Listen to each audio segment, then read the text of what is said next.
Hello there. So we're back after a week off, but I guess given the kind of stop-start nature of the last few weeks, it kind of feels like, now the norm is that FPL is like a holiday and having time off is the normal kind of thing we do.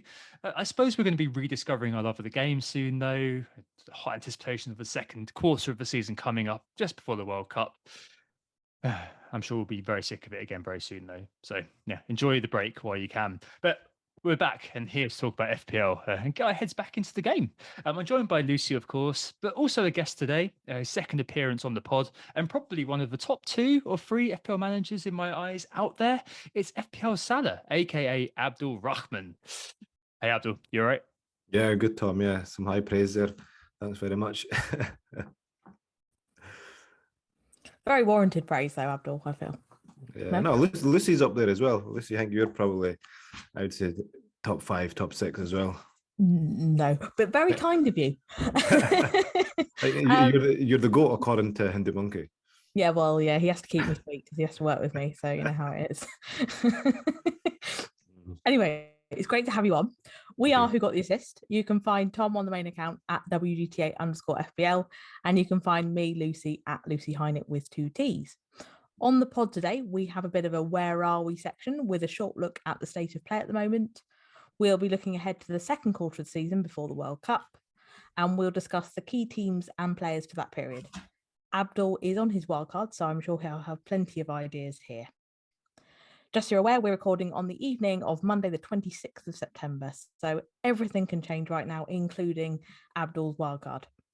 Yes, exactly. No commitments here, which is always one of those things, isn't it? I'm sure. Well, I don't know. Hopefully not. Don't wish injury on anyone, but we may see more injuries and stuff happen after we've done this podcast. I'm sure we'll spend ages talking about one individual, only for them then to turn up crocked. But yes, I'm going to head back into FPL. I think maybe the thing to do here is, because it's been a little while, just go through our game reviews from the kind of the partial game week. Is it a PGW? Is it a BGW still? That's just gone, and just see how we did and begin to get a feel for the lie of the land once more. Shall we start with you, Abdul? Because it was your last game week, wasn't it? Before your wild cards, so it took you 2 free transfers. You got to a team to 11, but you had one surprising hero, didn't you? Yeah, I think this is probably that was one of my favourite hauls. So obviously Harrison Reed, his first goal for Fulham ever in 4 seasons. First time I played him, I think his ownership was under 1% or something. But yeah, I mean, without him, we'd have had a red arrow, we'd had a kind of below average score. So yeah, kind of lucked out there. So yeah, more than happy with that.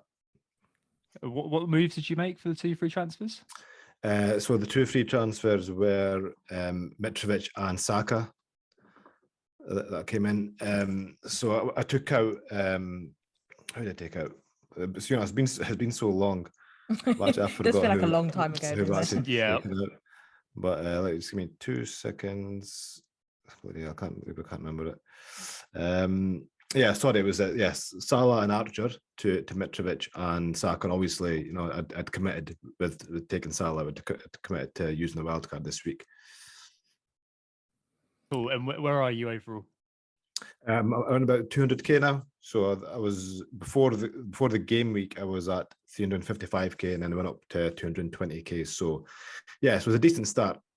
I'm happy with that start, especially considering there's over 10 million players, 10 million teams this season. Yeah, no, absolutely. I like the fact that Harrison Reed, basically on his own, has pretty much matched your 2 transfers in, i.e. Mitrovic and Saka. Yeah. Saka was a very good move, actually, with the 9-pointer. Got 2 assists, didn't he? Yeah, I got 2 assists, yeah. Indeed. Right, and on to me and Lucy, who have somehow managed to both end up with pretty much the same team again.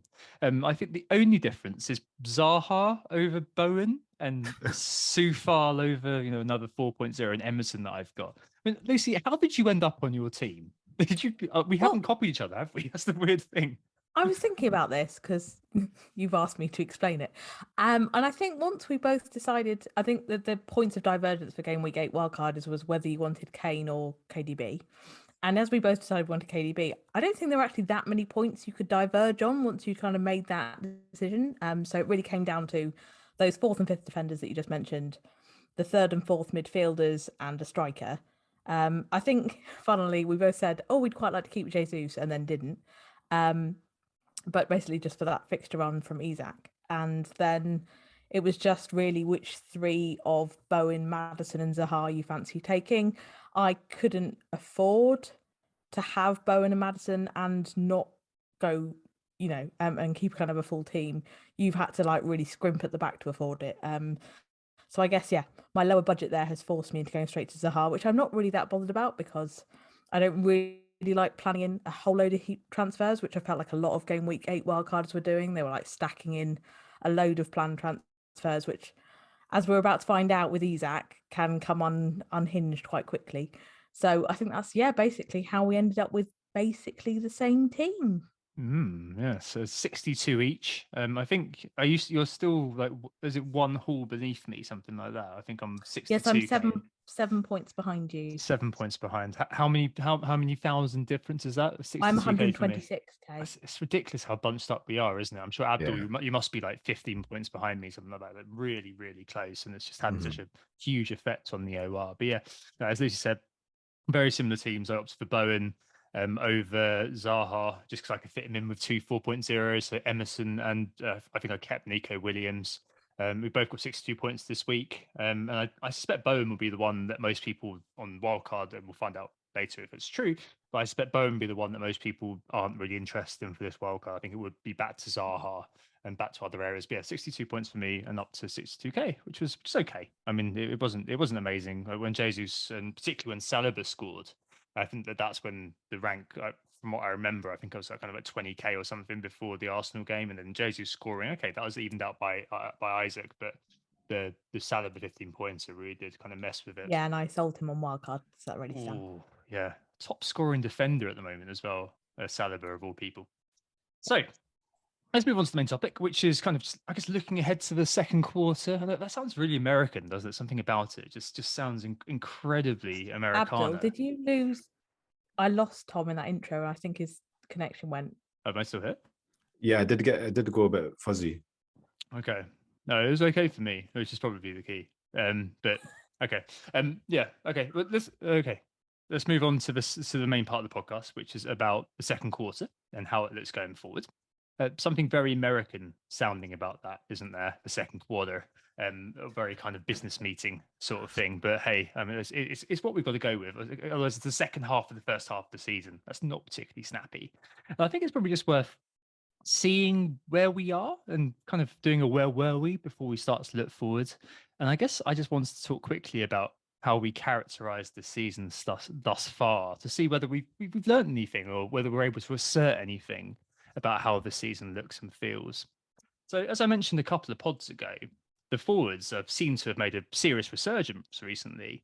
And I did the same exercise again as I did them, which was to look at the top 10 players per position over the last kind of 4 or 5 years, just to get an idea of the proportion of points scoring thus far in the season and see how things have evolved kind of over time. And yeah, same thing. Forwards are trickling up in terms of a couple of percentage points, in terms of points scored, in terms of the proportion of points scored in FPL, and defender points are correspondingly going down. A few little interesting tidbits on this. So Haaland 73 points is the second best forward score by this point over the last 5 years. Only Kane in 2021, who got 84, did better.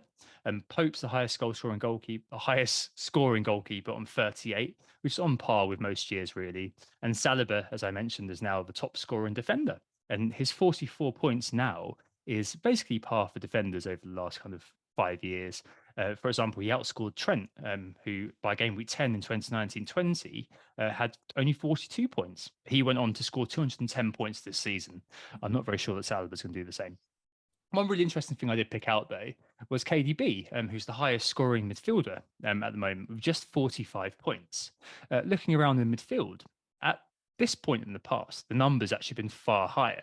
So last season, Salah was on 83 points by this point, which is more than double his current tally. And back in 2021, Son was on 84 as well. KDB himself was on 64 back in 2019-20, and Hazard back in 2018-19 was on 74. So a serious difference there, actually. And I know we've been on about the resurgence of the forwards, but the midfielders aren't doing that great either. Now, there's a huge caveat to this, which is that there's fewer games played this season thus far due to all of the things that we spoke about earlier on. So normally looking at about, in terms of a game total, 6,800, 900 points scored right now. But currently there's only about 5,500 points scored. So the proportion's important, not the overall number. But it's really fascinating how in midfield there's no kind of tall poppies right now. And we're looking at the forwards and saying, wow, aren't these guys amazing? But the midfield also, it's not particularly incredible in terms of the individuals excelling. Like if you look in the past, there were loads of players who were around kind of the 50, 60 point mark at this time, bearing in mind kind of the past, the fact we've had fewer games played.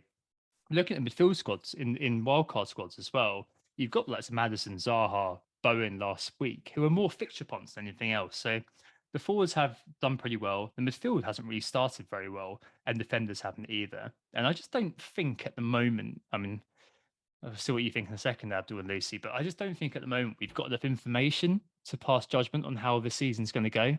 And due to the stop-start nature of the last few weeks, I really reckon this second quarter is going to be quite exciting in some ways because it's new all over again, isn't it? I mean, Abdul, what do you think about how the season's gone thus far?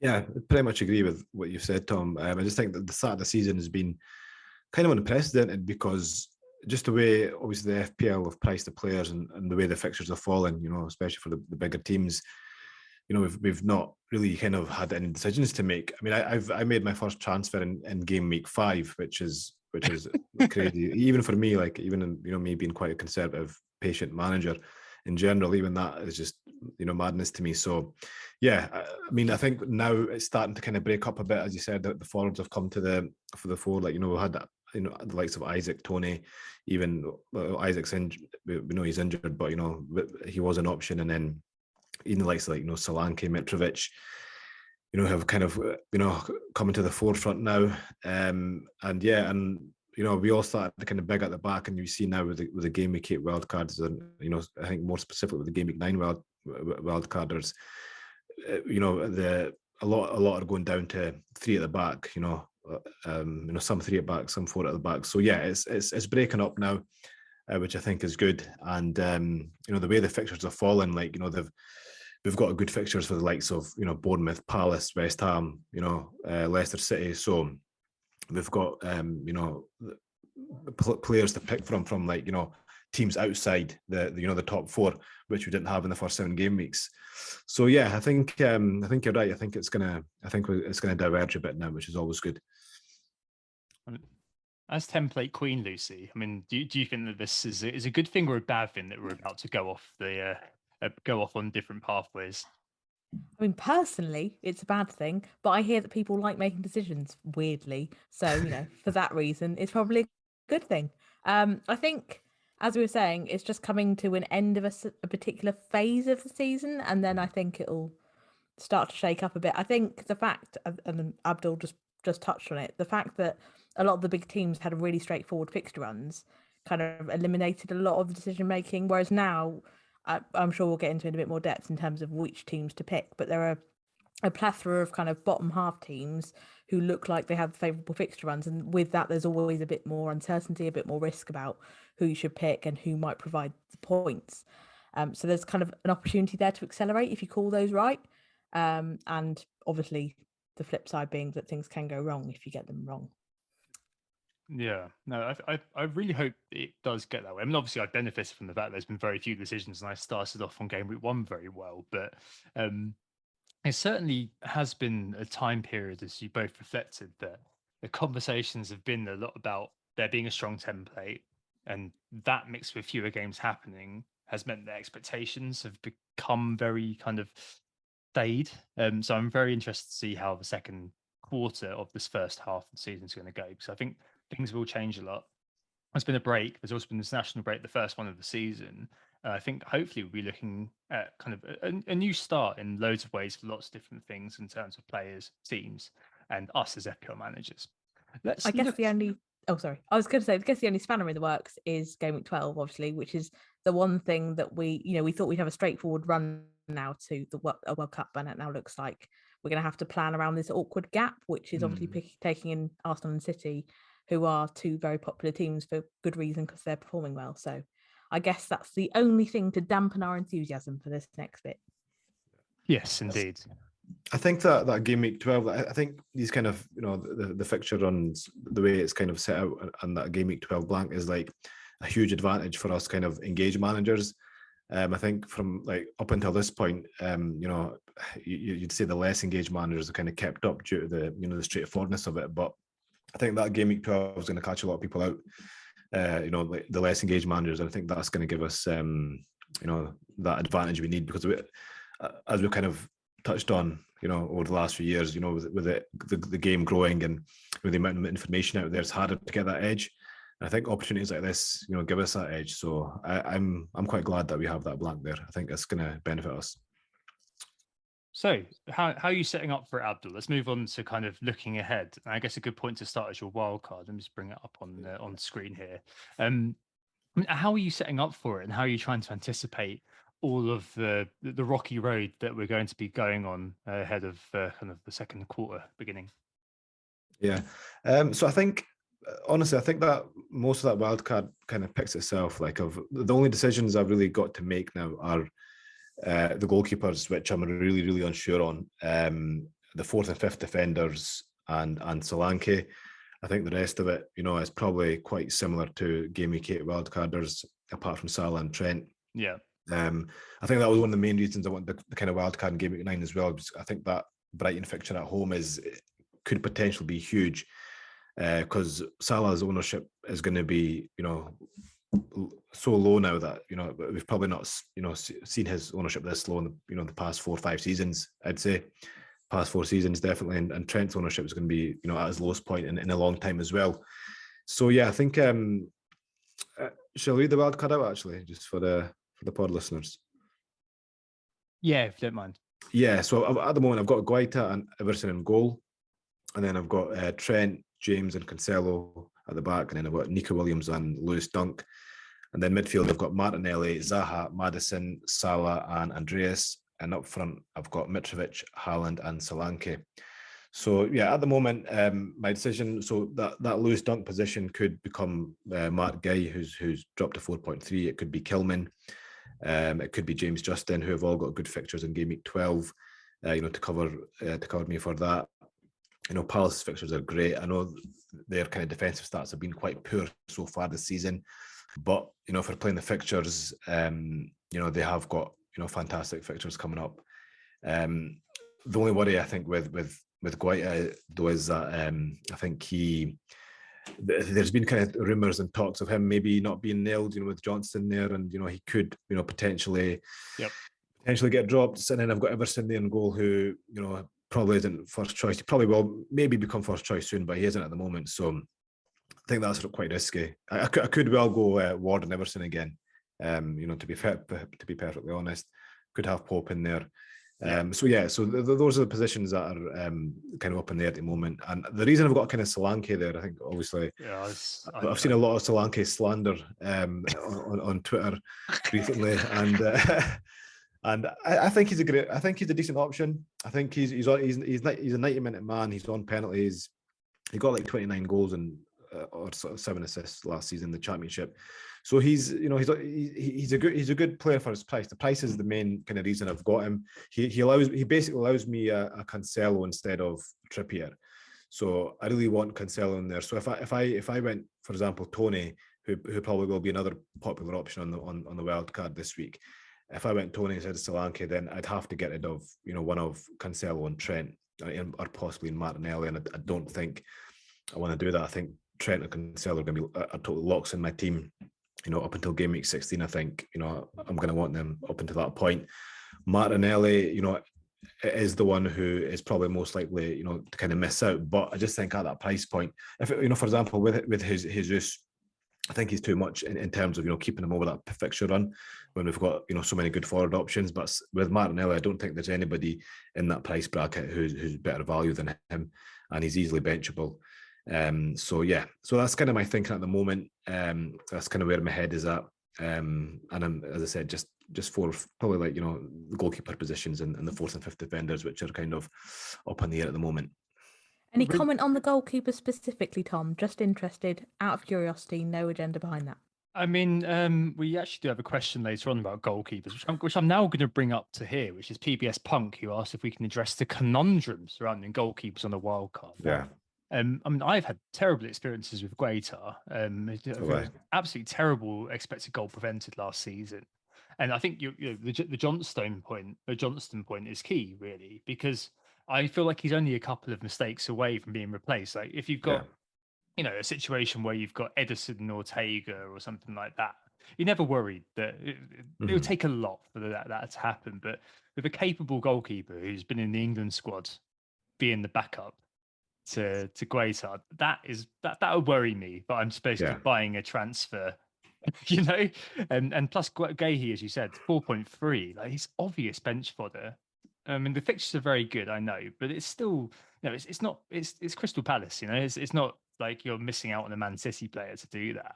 But at 4.5, you've got to accept a degree of uncertainty, haven't you, with the players on offer, and there's no kind of clean sheets really which are guarantees. I mean, you've got, I think it's Reyes, the top joint top with Pope for saves at the moment. You've got Sanchez at Brighton, Pickford and Everton, and Begovic. I know Pickford injured at the moment, but those two at Everton would be quite interesting. They've actually only conceded 2 goals this season. I was surprised when I saw that.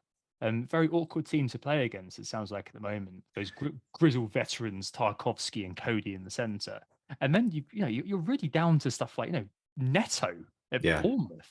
I mean, it starts to get really kind of quite awkward, doesn't it? I'd be going for Ward, and I know that sounds insane, but I just think their fixtures are really good.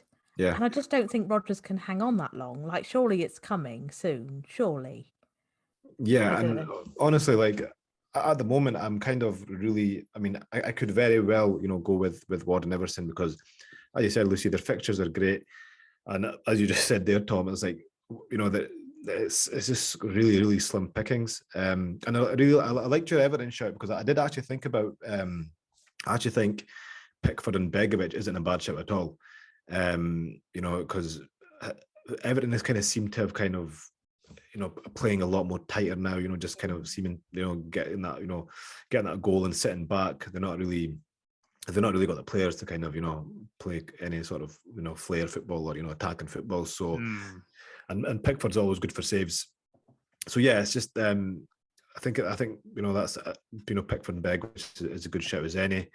At the end of the day, I mean, there's just so many poor options. I just think Ward and Everson, because they're the cheapest, it could just be the case of just going for them. And, their fixtures, I mean, they've got 8 points so far, I think, between them. I mean, over that next 4, they've got Nottingham Forest at home, they've got Bournemouth and away, and then Crystal Palace and Leeds at home.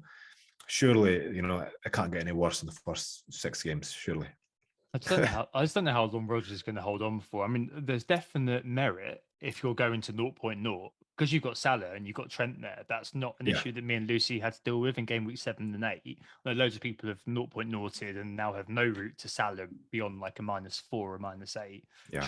Trent as well. I mean, that's even more kind of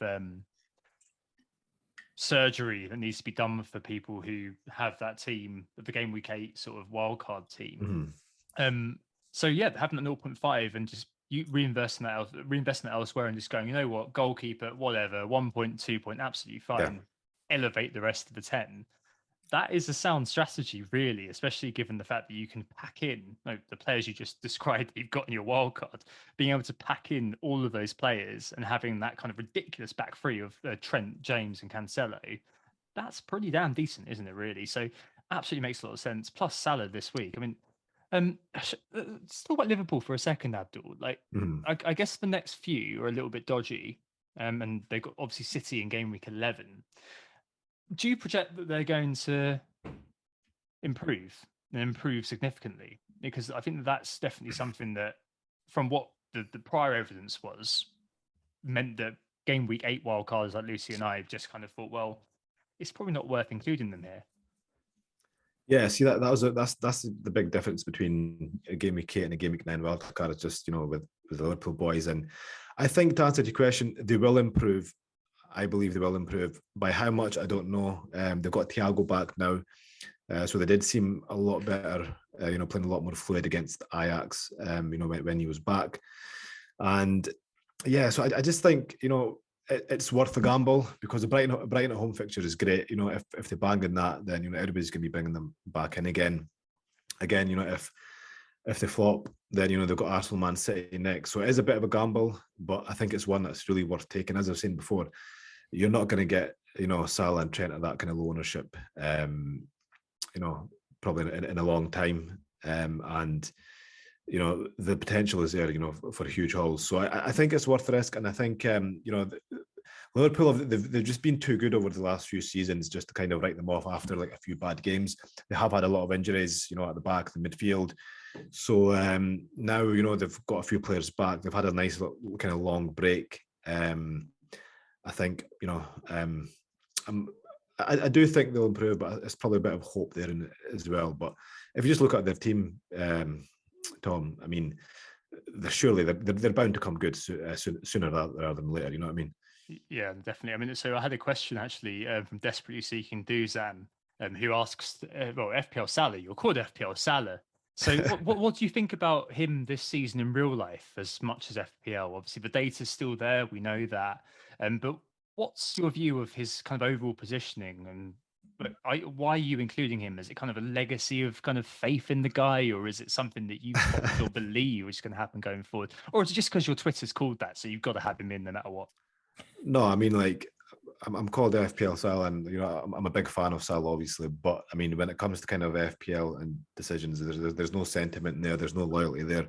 If Salah becomes a bad option, I'll be the first one to take him out. But I do think, if you look at his stats, like compared to last season, just for example, they are hugely kind of down. But as you say, they're not bad.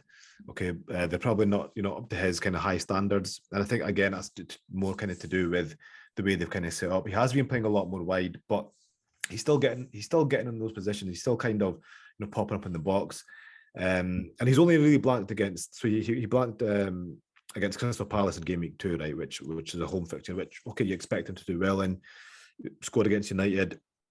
That Bournemouth fixture where they won 9-0. I mean, the odds on that were astronomical. I mean, I'd be interested to see what kind of if you get those kind of request bets that you can get from the bookies, and I'd be interested to see what odds they would give for that. Bournemouth winning 9-0 and Salah getting no returns.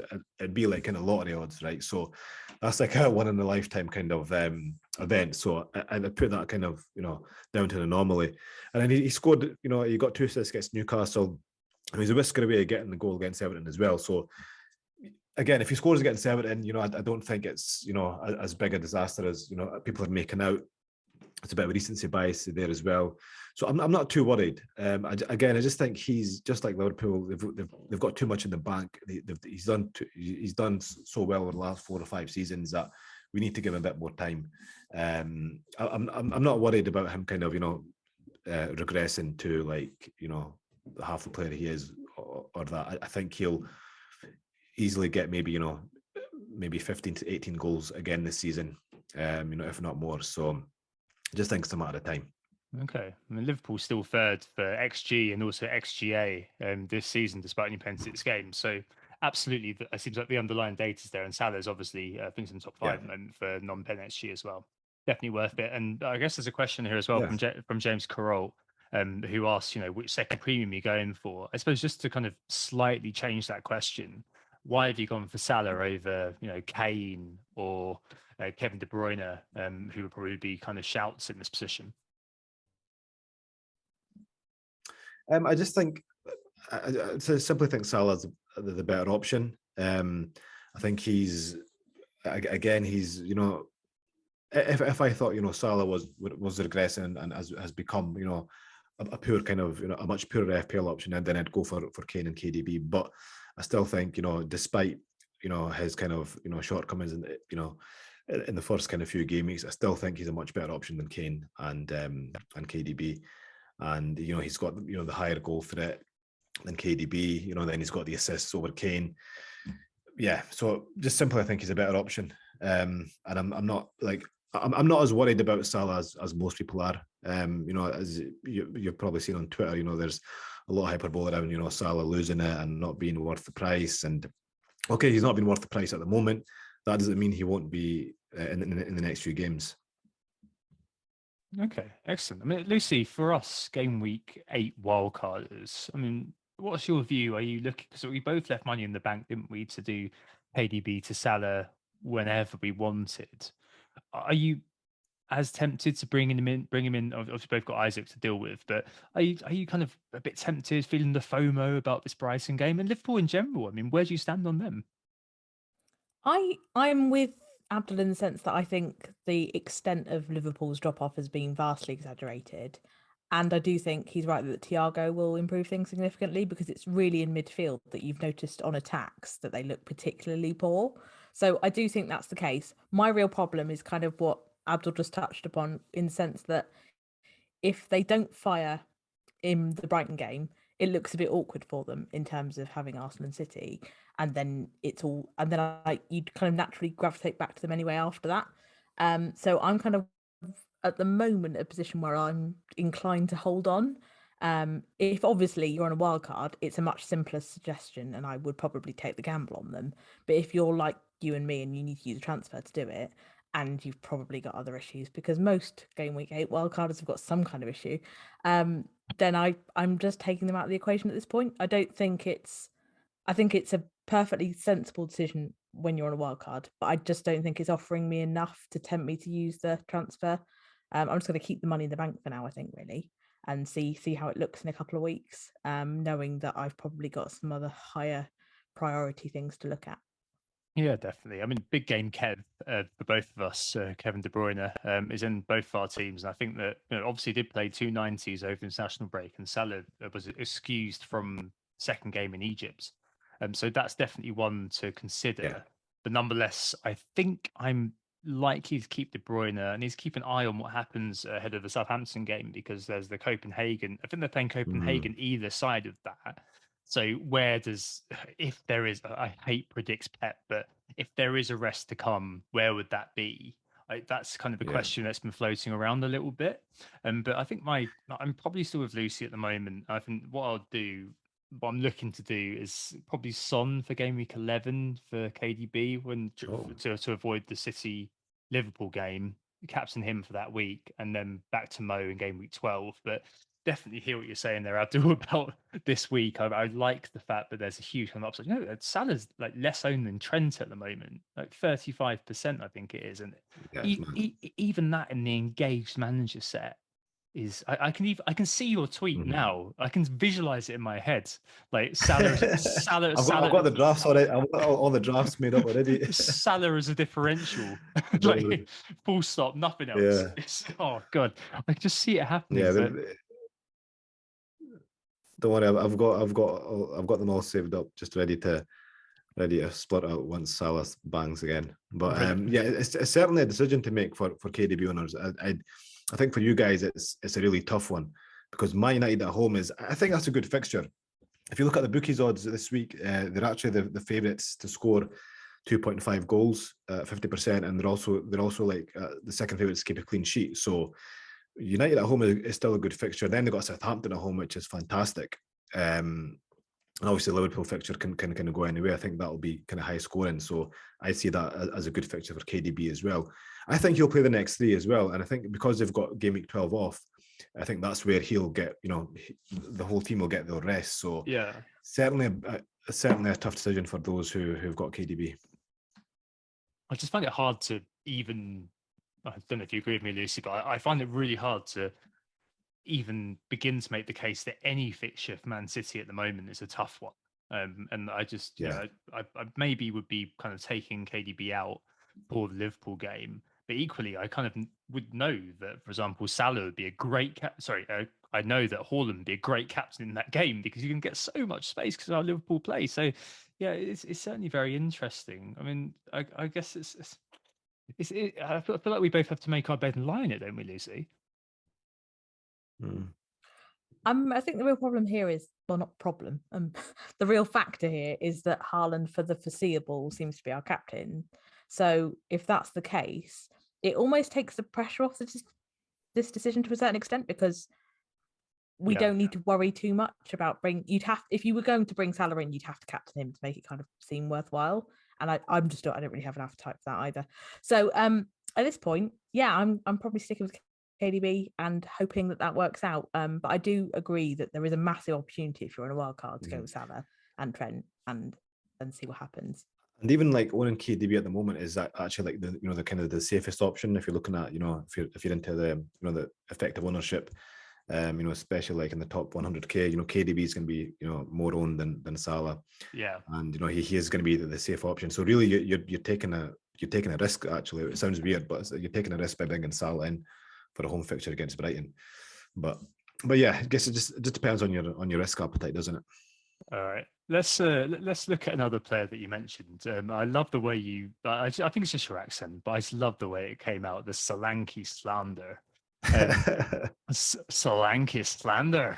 It's just so like murder most foul, isn't it? But yeah, it's definitely one of those players that I look at, and my immediate, especially because Hindu Monkey's pushing it, one for Twitter, obviously, and my immediate feeling is, wow, this is a huge trap. I mean, I know, for example, Bournemouth have had loads of tough fixtures. So that's inarguable. So they've had City, Arsenal, Liverpool, and Newcastle already. So I can understand, for example, why they've ended up with just 3.3 XG from their opening 7 games, and why Solanke is 95th for XG overall, 0.6 from 4.5 stars, and 105th for non-pen XGI. So Estupinian, Cheik, Ducore, Aaron Creswell have all got the same XGI as this guy. But the value is absolutely fine. On pens as well. The money can go elsewhere. Brentford, Leicester, Fulham, Southampton, West Ham, next 5. I'm just a bit wary about building a story about him. And I think the expectation is obviously that 1 or 2 goals within that is absolutely fine. Yeah. And I'm just, it's one of those where I kind of look at it, especially if you're kind of in the position where you've got Isaac, or you're looking at that for a striker to bring in. I just want to kind of give a counterbalance to it a little bit, because I mean, I know FPL Review, for example, has him second best value for strikers. I still, and he knows this, I still maintain the guy is off his tits and MDMA when he puts the inputs in early doors, because it is just, I don't really understand it. It's like Pookie or something like that. I just wonder whether it's, if it wasn't such a big thing on Twitter, with Solanke, would people just kind of be thinking, well, Tony, if you look at FBref, look at StatsBomb data, much better.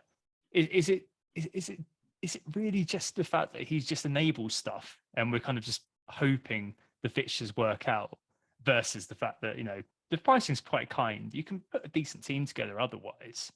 So surely maybe someone like Tony or something could do a better job for you. I just don't know about that one. But as you said, it enables a really good defense. So yeah, and I think it's more kind of justifiable going for him like on a wild card, because you're picking a whole team. So you've got for me, as I was saying before, Solanke allows me Cancelo. But if you've got an Isaac there and you're using one transfer, then it probably doesn't make sense to go for Solanke over Tony if you can get him, because unless you're using that second transfer to kind of upgrade another position. So as you said, he is an enabler, but I think he's a good enabler. As you're saying, 90 minutes pens, and if you the one good fixture that Bournemouth had this season, you'd say was against Nottingham Forest, which was a favourable fixture for them, and he got in a goal and assist. Newcastle away was a tough game. Wolves at home, they're terrible going forward, but they've always been a solid defence. And then he was injured for a few games as well, so I don't think obviously when you're looking at his stats, we need to take all that in consideration as well. And I just think if you look at the next 2 games, for example, right, Brentford and Leicester, they're both in the bottom 5 for goals conceded and an XGC. So those fixtures are kind of as good as they get from an attacking point of view. And then they've got Fulham away, which it's a kind of a promotional. Promotion team derby, you could say. That game could go anyway, and then Southampton at home. So it's really only the next 4 fixtures where I'm really interested in them. And then that game week 12, obviously when we're going to need our bench players. So he's really a kind of a short term option. I think let's see how he does it over the next 4. got great fixtures. You know, he's a talisman. Yes, I don't think it's much of a risk, to be honest, if you're on a wild card, because you know by game week 12, you know after game week 12, their fixtures kind of do take a bit of a downturn. We've got transfers to get rid of them. Yeah, I mean, Lucy, do you agree with that? I guess on wildcard, if it's more about picking the team, whereas for you and me, replacing Isaac, it's more of picking a player, isn't it? Yeah, it is. I think Abdul's right in the sense that you need to have an idea of where you might use the money. Yeah. So at the moment, I don't think I have a clear strategy for how I would use that money that I'd unlock, because it's not quite getting me to Trent. So that's kind of off the table. And I can't see anything in my midfield that I'd particularly change. So I'm not clear that the gain of kind of the compromise you make on Solanke, because, you know, he is a striker for Bournemouth. I mean, there are upsides to him, but, you know, we need to kind of limit our expectations to a certain extent. I'm not sure that upside works if you don't really have a clear idea of where you're spending the money. Whereas because I made a late decision on my wildcard to go for Maddison rather than Bowen, I've actually got the little bit of money I need to go from Isaac to Tony and still keep the money that I reserved for Salah. So it doesn't kill me to go for Tony. So unless I come up with a strategy where I'm confident that I would make the most of that Solanke money, then I'm probably going to go for Tony and see how that works out. Yeah, I don't suppose you've come up with anything where you would use the money there. No, I'm with you. I just feel like Solanke may be the route back to making Trent a bit easier. If that's the only thing I can think of, where it might kind of help me out in the future. But I'm not sure. I think it's one of those things where I have to sit down with the FPL review planner, whatever planner you use. Other planners are available out there to try to make a decision on how that's going to all fit together. But for me, I feel like it's more about picking the player rather than picking the team, and I think Tony's the player rather than Solanke being kind of, you know, an individual pick to buy into. But, you know, I completely understand why you'd be going there. That's for sure. I was just kind of obviously playing devil's advocate there.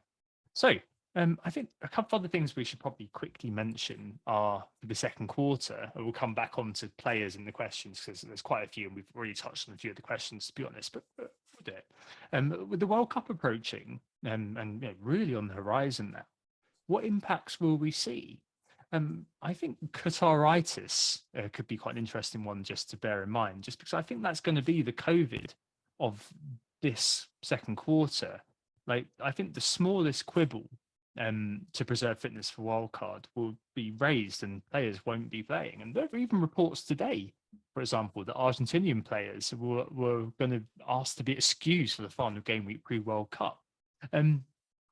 That's probably hearsay, but I think it's really interesting to just think about this, because there's definitely going to be, especially because it's the prime of the season. At the end of, you know, World Cups in summer, you've probably got, you know, more of an excuse to take your foot off the gas. Teams on the beach, you know, things have got taken their own kind of timbre. But the middle of the season is when footballers reach peak fitness, reach peak match fitness and match sharpness. I just wonder whether we're going to see an impact here. And whether, you know, 5 subs may play more of a role, because I mean there was a lot of fanfare, hoo-ha about that pre-season, wasn't there, Lucy? But it doesn't quite seem to have been something that's impacted FPL managers too much, unless you own Perisic last week. I mean, do you think that this is going to start to have a wider profile now? I think the 5 subs thing has been less of an issue than we expected, because I think they're primarily being used right at the end of the game. So there's been a hell of a lot of 80+ minute subs, which, you know, are annoying if your player got benched because they only played 10 minutes. But from a kind of like starting player position, it's not quite so much of a threat. So I think Perisic, as you said, was the only one that's really gone early before the 60-minute mark, and everyone's been kind of burnt by it. In the majority of cases, they've been quite late. They are definitely being used though. So I did a quick dig on this. So in game week 8, we only ever had 14 teams play, but only 3 of those didn't make at least 4 subs. So taking advantage of the extra fourth and 5th sub that they're now allowed. So the majority of teams are using them. They're just not quite using them as we feared they might, in the sense of taking 60-minute appearance points off us. So I think that's probably one to look at, because I expect that to accelerate as we get towards the World Cup. I'm a bit dubious on this idea that players will miss games as a result of Qataritis, because I don't think that the motivation is there in the same way for clubs. So there will be pressure on players to play, even if that, you know, they're not into it. They would rather preserve their own fitness for the World Cup. I think clubs will want them to play. Now, I think more the issue will be not that they're not playing, but they're perhaps not playing to their maximum kind of exertion. They might be kind of, you know, foot off the gas on the beach, that kind of psychological thing that we sometimes see at the end of the season. That might be more of an issue, I think, than players completely missing games with niggles and things, because I just think clubs are going to want points on the board, and if important players are available to play, they'll play. This is my kind of reading of it. Yeah, just for the record, I completely agree with Lucy. I'm just posing the question. Okay. Just in case anyone is thinking, God, Tom's such a conspiracy theorist these days. What's happened? He spent too much time over the last few weeks on Twitter. Dear me. I mean, Abdul, are you in agreement with that? Are you making any, will you be making any provisions in your wild card, or just future thinking in terms of players you bring in? Yeah, I mean, I agree. I think, you know, when it comes to the clubs, they don't care much about you know, the international kind of, you know, exertions, because, you know, the club are the one who pays their wages. So I don't think there's going to be any sort of kind of you know, taking the foot off the gas in that sense. But yeah, as we said, it could be the players. You know, not all players that really are kind of are proud to play for their country, or, you know, that interested, you know, as they used to be. But, you know, there are still guys there who, you know, really do like playing for their country, and they might kind of, you know, take the foot off the gas a bit, and, you know, be worried about getting injured for the World Cup, etc. But I think generally, I don't think, you know, there's going to be too much there. But yeah, I mean, maybe like in the final game week, you know, that there could be, you know, some kind of, you know, surprise exclusions, you know, in game week 16 possibly. And also not forgetting the rail strikes as well. You're talking about the World Cup, but these rail strikes are causing a bit of panic among the FPL community as well. So we've got that to worry about. And I think with the way the economy's going, then we might end up with more strikes of varying kinds. Yeah, and that's actually it's a good point. I can't remember who it was on Twitter, but I did see that, like, you know, with the kind of the budget meeting, you know, there's going to be so many more kind of companies and industries going on strikes. So we could well see. I mean, we could well see more kind of, you know, cancellations, postponements. Wouldn't be surprised at all.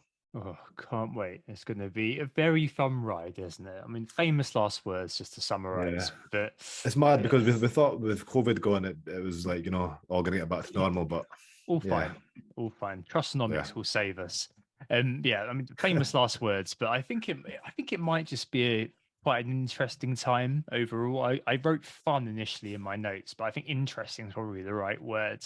There'll be a bit of unpredictability injected into proceedings, but unlike the recent tumultuous events, i.e., you know, Queen Liz dying and all that, I'm just hoping it will be without the schedule being interrupted too much. I don't think we'll see another blank game week. We may see some more postponements, but I think that'll be it.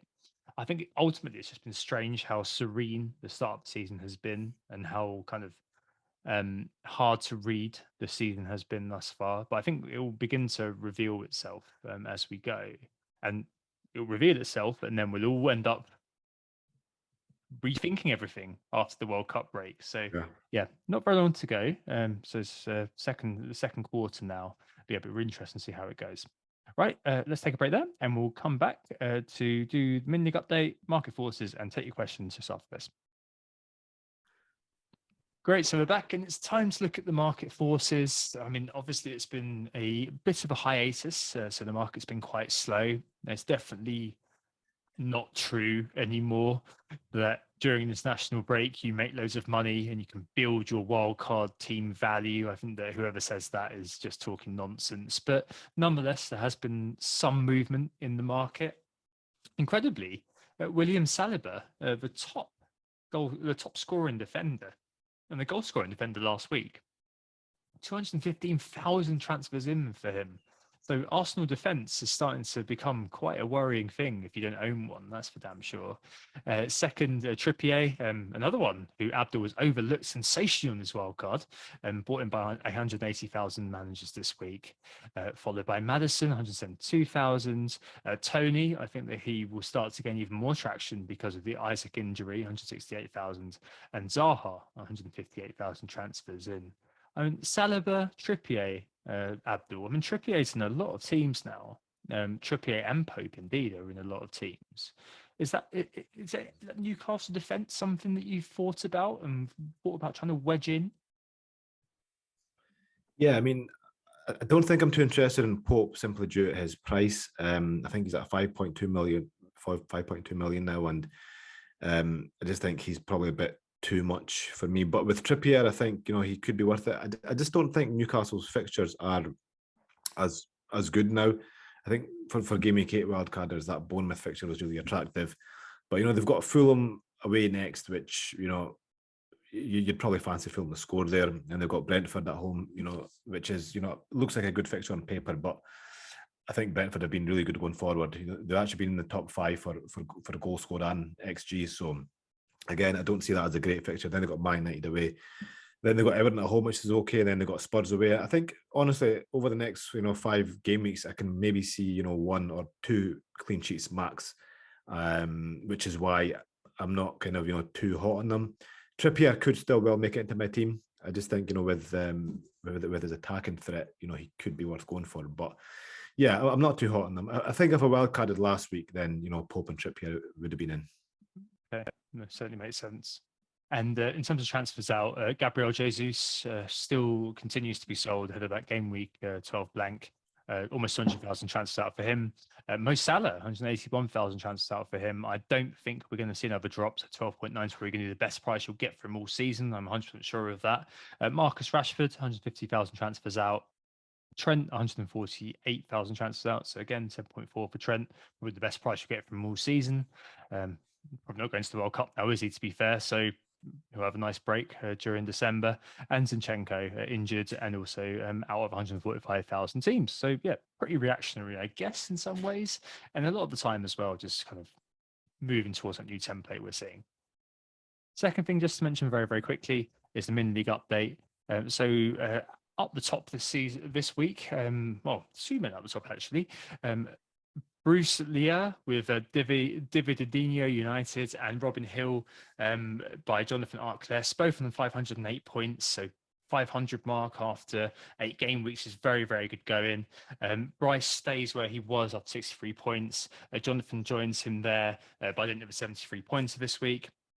Down from second to third, Darwinian selection, Jonathan Treadaway, 61 points this week.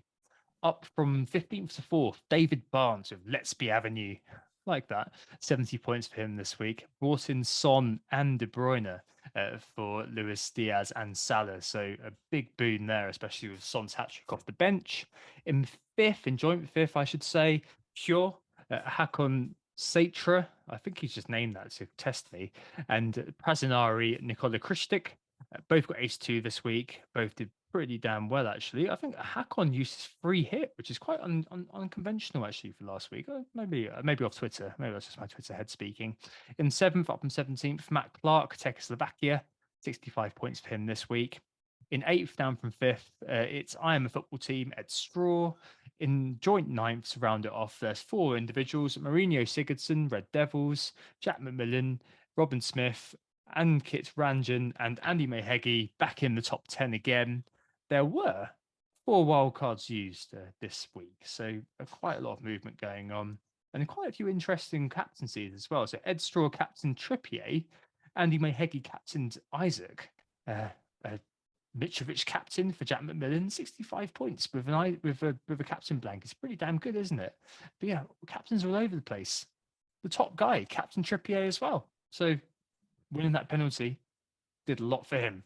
Well done, everybody, and we'll see how it goes next week. Right, let's move on to the next question. Well, let's move on to the listener questions this week. The first one was, and I think we kind of began to discuss it a little bit, but with breaking news that Isaac is out for a few weeks, where do owners go? I mean, Abdul, you began to say, obviously, why Solanke was a good if you're wild carding.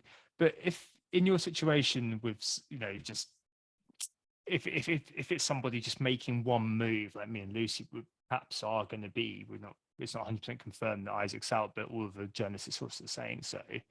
Would you be looking at Tony, or would you still be kind of advocating Solanke?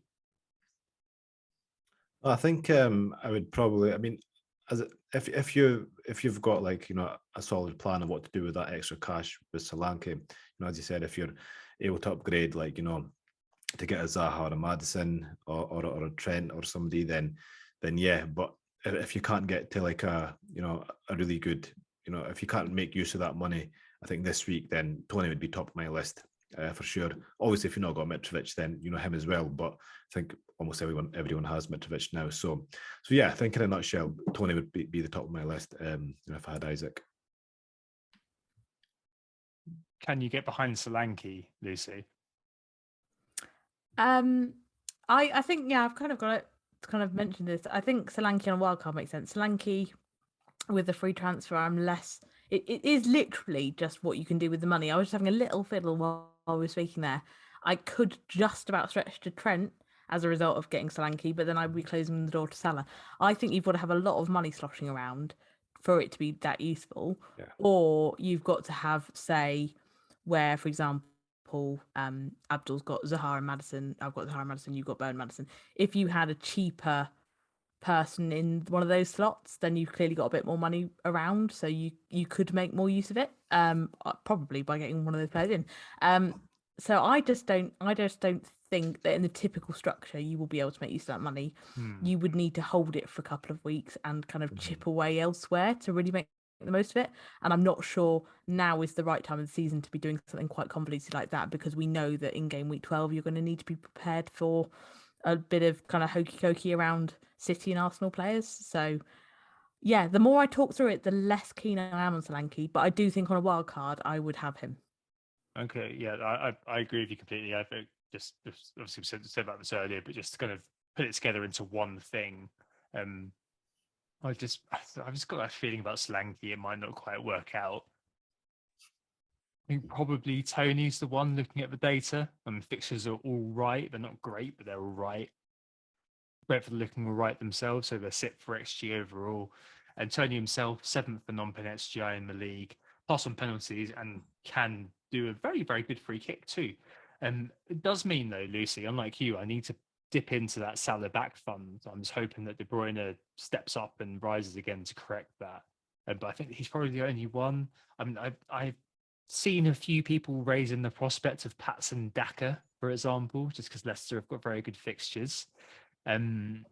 Just again, that kind of fits into the I feel like that's a sale waiting to happen sort of situation. You don't know what's going on with him, Iheanacho, Vardy. If Rodgers is sacked, then again we don't know what's going on there.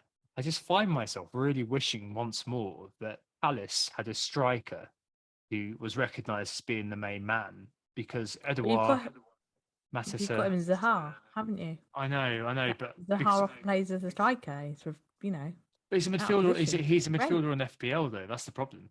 So it's kind of like, almost like this wild card we played to restructure our teams might not have been that smart after all. But moving on very swiftly. Yeah, that was a terrible idea. But yeah, no, it's definitely interesting. I feel like I might end up with Tony by default. Really, it did well for you last year, Abdul. So hopefully we do the same for me this year. Let's see.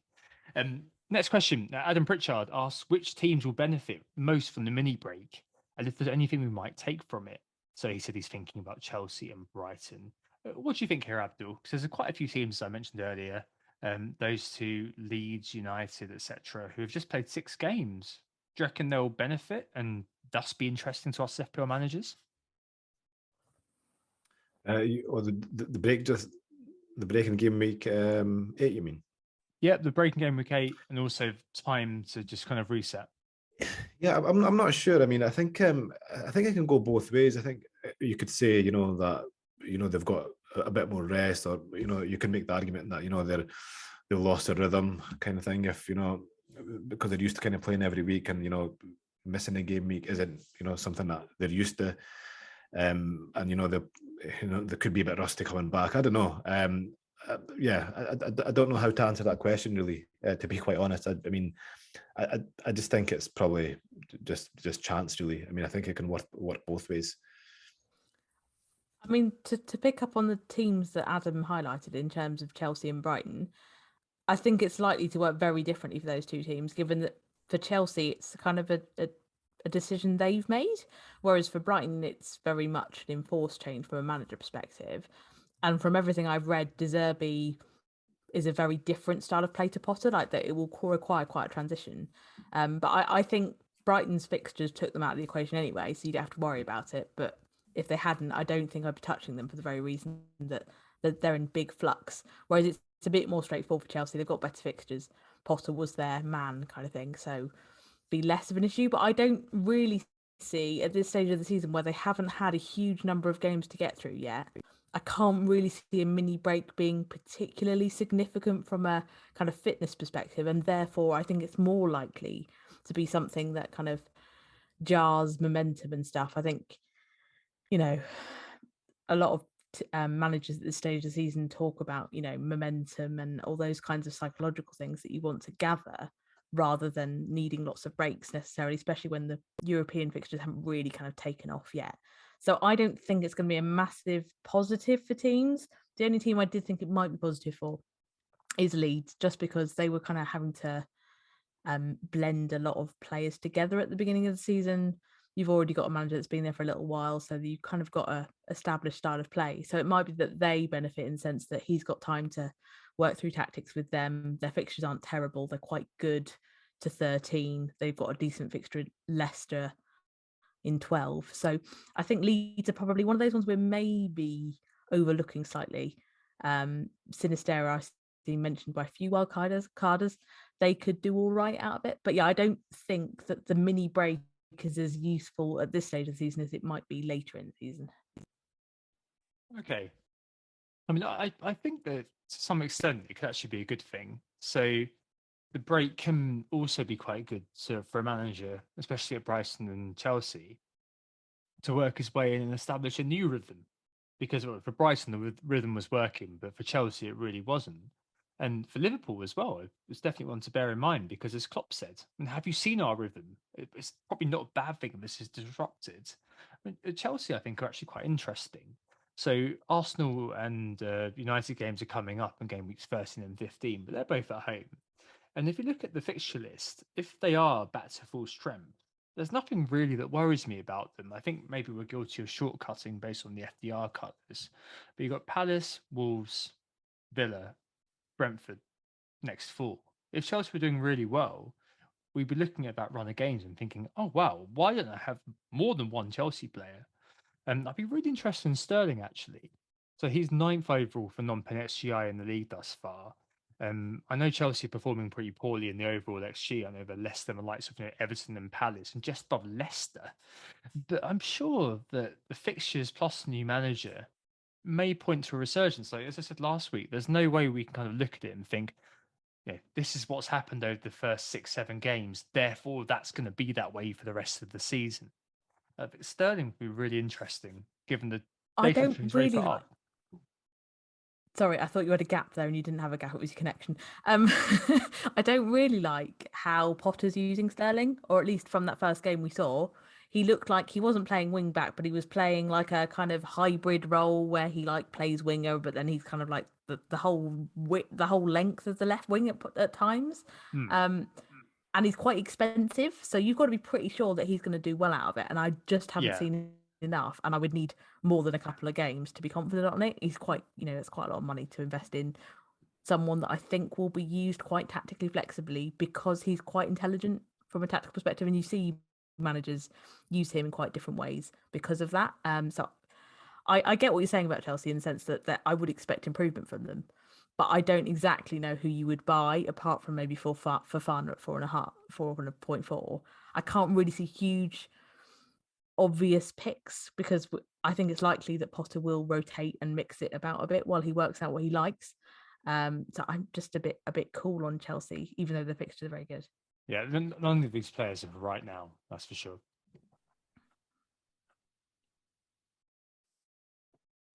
I'd also kind of mentioned falling star Mason Mount. So 7.6 now. And he's fallen the furthest of any player of this campaign, the joint furthest of any player of this campaign. But I think he would also be interesting too. And Royer as well, 5.3 million with Potter apparently raving about him. Another one who could be very interesting there. I think basically from a football point of view, from an FPL point of view, wait and see. But from a football point of view, I'm really interested to see what Potter does with Chelsea. And I think their evolution will be really fascinating. And the data is definitely there to be improved. That's for sure. But yeah, watch and wait with both of them. Brighton too.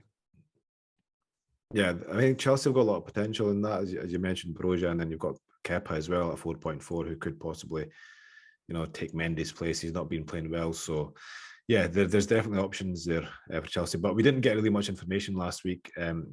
Champions League game, we did see Fofana get benched, who was quite a popular option. So yeah, I think definitely need to wait a few more weeks on Chelsea. But I think for me, I think at the moment James is the only kind of viable Chelsea option at the moment. I think.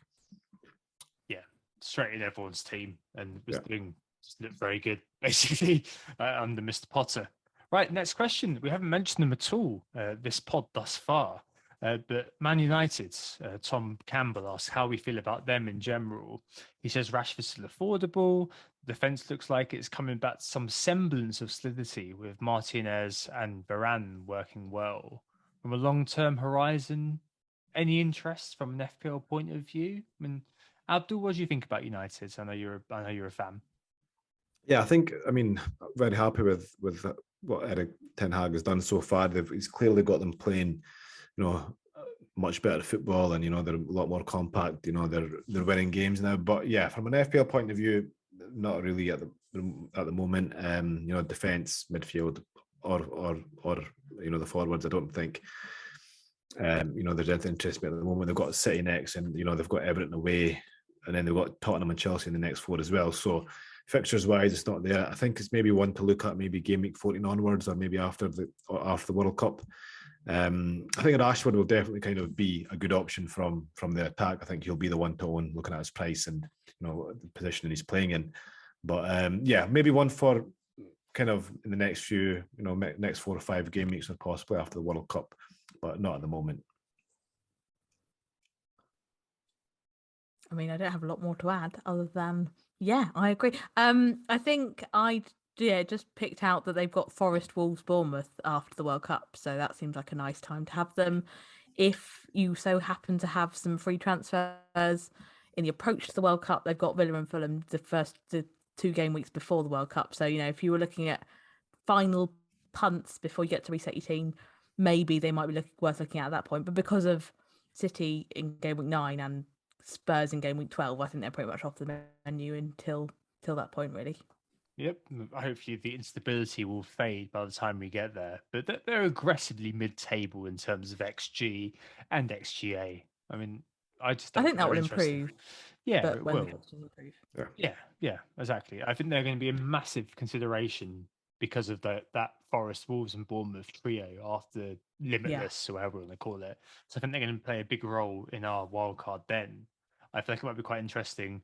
Maybe an interesting thing we'll come back to later on for that duo of games, Villa and Fulham, because maybe you could get in the player a little bit cheaper before them. But I'm guessing everyone's going to get Limitless. I'm sure there's going to be no price rises then anyway. So, but you could save 0.1. Who knows? Right. Next question. Karam Taizir asks, with Arsenal performances so strong at the start of this campaign thus far, is there any argument for wildcard niners, and probably for wildcard eighters like us actually, to keep Gabriel Jesus given the great starts of the season? I know you've spoken about Martinelli already, Abdul, but was Jesus a difficult sell? Not really.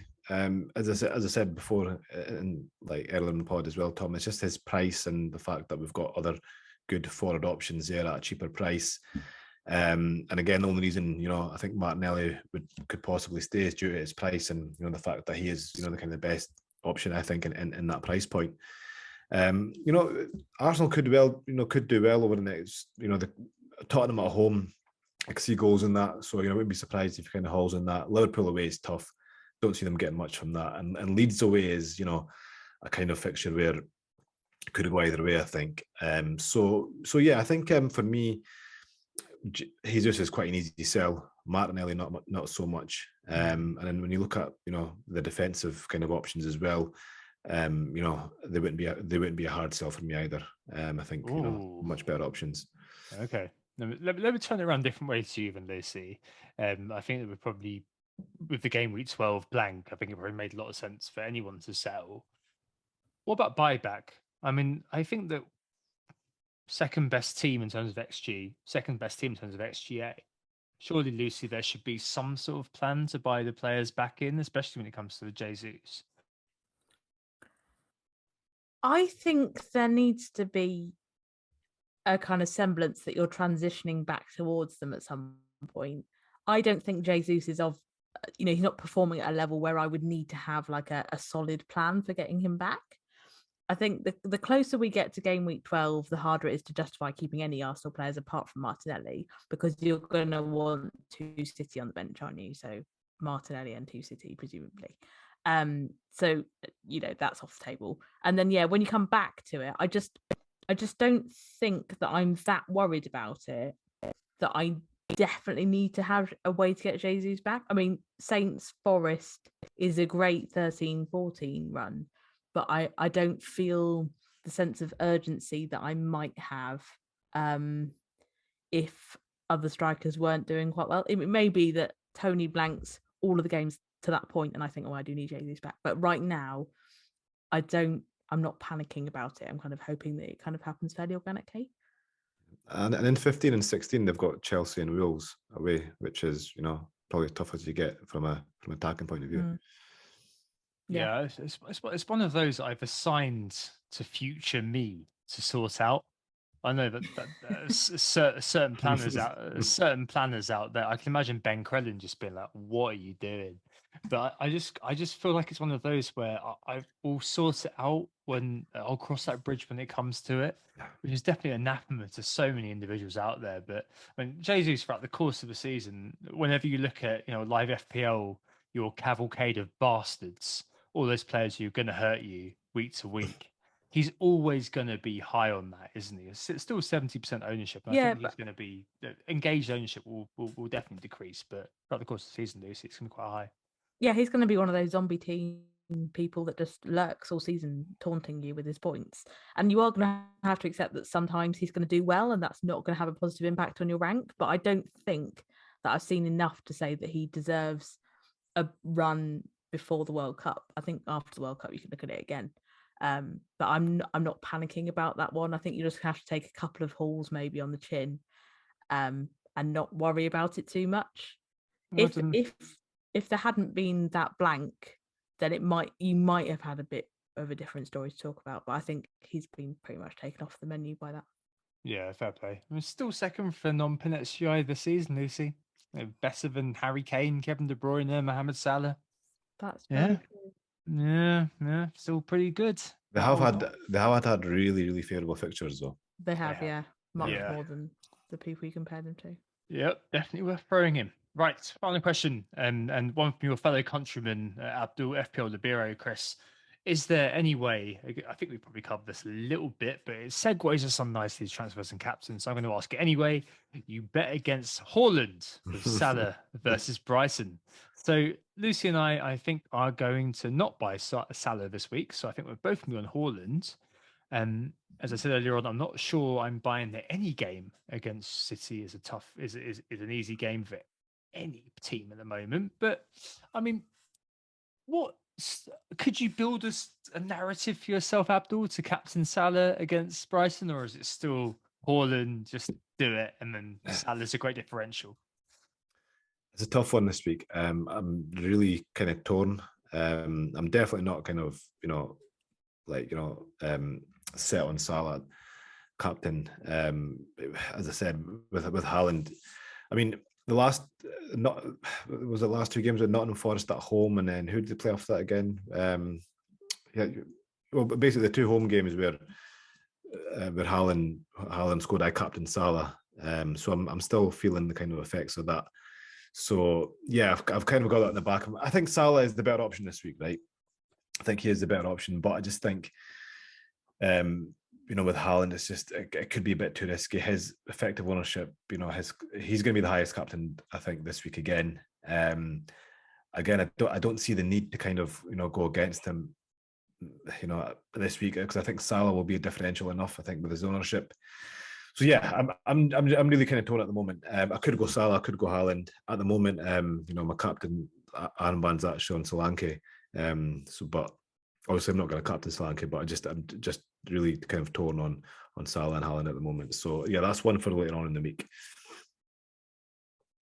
Your juices must be flowing though, like, because you can see if you captain your man, and Yeah, that goes well, I then know. something your season's done, isn't it? Really, if he like massively outscores Holland, which is possible, then suddenly hat trick for Salah, nothing for Holland, and then you're done, aren't you? You've got those Yeah, it's a huge psychological thing because numbers of points. I've already bet against Haaland twice and lost out. And do I need to kind of bet against them again? When Salah's gonna do well for me either way with his ownership. Yeah. One of those. It's a risk appetite question, which I'll decide later on in the week. So yeah. There's only so many Harrison Reed halls you can rely on to bail you out big time. This is where Tom and I differ, because the whole time I was thinking, well, no, Salah is enough of a differential in himself. I wouldn't even be tempted to captain him. Whereas Tom's thinking of the potential rise that comes out of it. Yeah. That's why we'll diverge on a captaincy later on in the season, I think. Yeah, I think that's probably my problem as well, where my eyes light up at the what could be. Whereas Lucy, you're a lot better at kind of just being like, actually, that's not going to happen, you idiot. This is what's probably going to happen, so just stick with that. I mean, I do think though there's definitely something there in going for it. I can see people doing it, but I mean, I think there's definitely a wider, quick point on captaincy. I quite like it. Like I liked last year when Salah was the go-to captain. I really like that. Like Haaland takes EO out of the equation effectively because he's the captain. It just kind of creates a better FPL experience. Now I know what effective ownership is.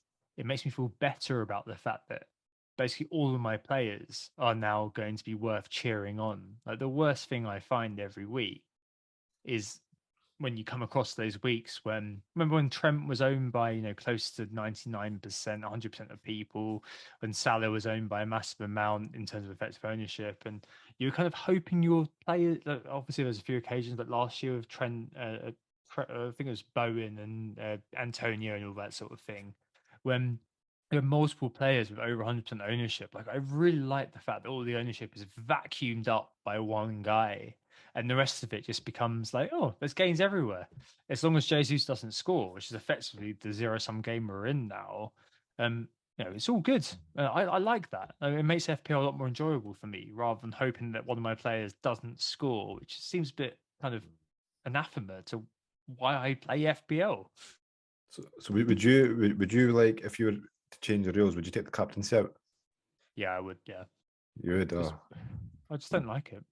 I really don't like it. I think it definitely makes it more luck based, but I just find it so fun. Like it's like, absolutely, it's fun, but it's fun until it doesn't go your way. Yeah, season, 2 season, 3 season, 4 season, 5 season, and then after that, especially when things it creates a kind of harsh 50-50 sort of situation, doesn't it? Where all it will take is 38 game weeks. All it will take is 2 or 3 game weeks where the captain doesn't go your way either side.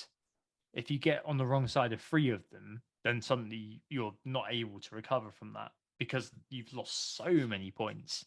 I think that's what's quite difficult. But yeah, I completely understand why it's there, etc. Yeah, but I wouldn't keep it if it was me. There's a lot of those last season with Salah, Havertz, with tell me about it, Abdul. Please tell me. He was on the wrong side of all of them, Abdul, so we don't bring it out. I know. I follow Tom's team, and you were extremely unlucky. It's all right. FPL reviews hold me that if it was XG ranks, I'd be doing very well. And that's what's important. Whenever I do a screenshot, that's a real quiz. Yeah. Right. Okay. So we've kind of already done transfers and captains. So, I mean, Abdul, you're kind of. Has anything changed from doing this pod? Are you kind of looking at Guaita now, just thinking, oh God, what am I doing there? Or Like, has anything changed in your thinking from speaking through it a little bit with us? Yeah, I think I'm a bit less hot on Guaita now. I mean, just kind of obviously I think with Good. you and Lucy kind of agreeing Good. with Guaita being your rotation risk with Johnston. I was kind of kind of 60-40 on not getting him anyway, but I just thought with his fixtures. But yeah, I think definitely a lot less chance of going for Guaita now. I'll probably go for Guy instead of Dunk, and then still no idea what I'm going to do, for the first goalkeeper. Probably go Ward and Emerson. If I can find the money for Pope, maybe. But yeah, I don't know. I'm just really kind of confused. I think it's one for maybe Thursday or Friday night. Oh, that Ward penalty save, which you are doubtless going to get. I don't know what deal you've done with the gods of FPL. I don't know what you've paid them or what you promised them. Maybe life for your firstborn or something. But I'm sure there's going to be a Ward penalty save somewhere down the line. It's going to happen, and it'll be Hopefully. you. Or maybe it'll be Iverson. You started him one day, and he just decided to come off the bench. Yeah, no, it certainly makes a lot of sense. Lucy, I guess you're like me, looking at Isaac and thinking, oh well, I suppose you better move him on. That's probably it, isn't it? Yeah, I think so. I think with him, the big attraction was that run of 3 fixtures. He got his very lucky penalty versus Bournemouth. Then after those 2, I'm probably less interested. And if he's going to miss those 2, there's not really much point in holding on to him. So he's going.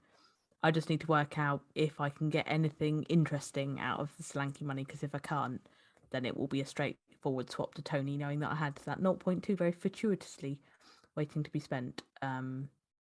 So yeah, I think that's that really. Very boring. And the Haaland captaincy. So disappointed, really, because I was really looking forward to rolling my transfer this week and being back in. Yeah, I still think it's like kind of proper, like God mode, isn't it? To be like, all right, 2 free transfers, doing the Abdul and being like, hey, I could just burn it this week. I could just burn it. Yeah, you know what? I'm taking out Ward for Iverson. Yeah, look at me, hell yeah.